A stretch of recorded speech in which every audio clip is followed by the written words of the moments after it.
0 views but still post videos? Then it's time to fix your titles and thumbnails ASAP. You could have the best video in the world, but if no one clicks, it doesn't matter. Thumbnails. Keep them bold, readable, and packed with emotion or curiosity. Instead of morning routine, try I woke up at 4 a.m. for 30 days. Here's what happened for titles. Use searchable terms. Tools like TubeBuddy or vidIQ show what people are actually looking for, and don't skip the details. Use clear tags, smart descriptions and chapters if your video's longer. YouTube's algorithm loves watch time, so tease what's coming up. Cut out the boring stuff, and keep the energy high group similar videos into playlists, and always use end screens.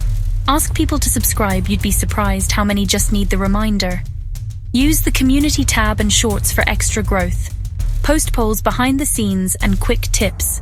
Check your analytics, fix what's not working, and post consistently. Smash that like button, subscribe, and drop your channel below if you want a live review. Go take action and grow.